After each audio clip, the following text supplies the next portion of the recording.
গ্রহণযোগ্য মানুষের সবার মুখে একটা কথা যে সব দল দেখছি, এখন জামাত ইসলাম দেখবে, ইসলামী দল একটা দেখবো, যে ইসলামী দলের আমরা একটা জানি শান্তি পাই। এইবার ইসলামী দল আমরা ভোট দেবো, ইসলামী দল বিজয়ী হতে পারে, এইটাই। সব দলই দেখা গেছে, সব দলই দেখছে যে সন্ত্রাসী, রাজধানী, লুটতারাজ, রাজধানী, লুণ্ঠন, চাঁদাবাজি, এরকম সবলতা দেখা নাই কারো, অশান্তি। এই জন্য তারা এখন এই লাস্টে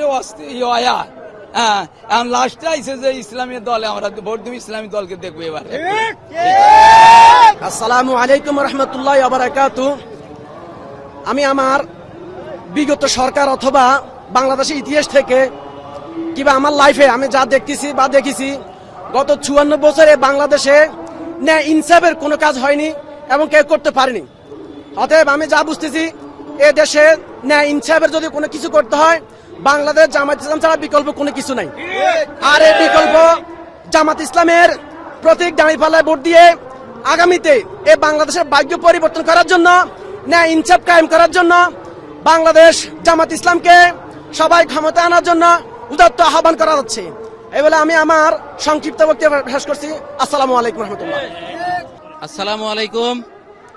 আমি বাংলাদেশের এক প্রত্যন্ত অঞ্চল চাঁপাইনবাবগঞ্জ জেলার ভোলাহাট থানা থেকে আমি ঢাকা সোহরাওয়ার্দী উদ্যানে এই জাতীয় সমাবেশকে কেন্দ্র করে আমি এসে আমি দেখলাম ইসলামপন্থী মানুষের গণজোয়ার।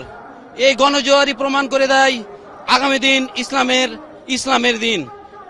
এই গণজোয়ারই প্রমাণ করে দেয় আগামী আমাদের ইসলামের বিজয়, পথ করে ইসলামের পতাকা উঠবে ইনশাআল্লাহ। জি, আমি প্রত্যন্ত বগুড়া অঞ্চল থেকে আসছি। তো আমি জানতে চাই, আমি দেখছি যে আসলে আগামী দিনের পৃথিবী হবে কোরআনের পৃথিবী এবং ইসলামী শাসনের প্রতিষ্ঠা হবে।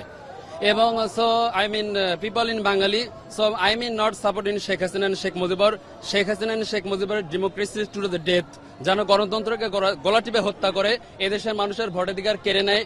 আমরা চাই না ওই রকম ফ্যাসিস্ট এই সমাজের মধ্যে আবার আসুক। আমরা চাই এদেশে গণতন্ত্র পুনরুদ্ধার হোক এবং মানুষের তার অধিকার তারা ফিরিয়ে পাক।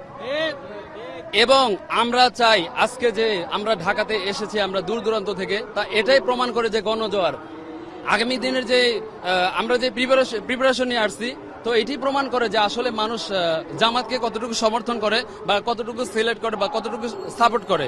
তো ইনশাআল্লাহ আগামী দিনের পৃথিবী হবে, আগামীর এই প্রজন্ম যারা আছে, যতক্ষণ পর্যন্ত এদেশে কোরআনের শাসন বাস্তবায়ন না হবে, ইসলামের খেলাফত শাসন প্রতিষ্ঠিত না হবে, ততক্ষণ পর্যন্ত এদেশে চোর, চুরি, চামারি, ব্যভিচার, সুদ, ঘুষ, ধর্ষণ এগুলো কখনো মুক্তি পেতে পারে না এবং পরিত্রাণ পেতে পারে না।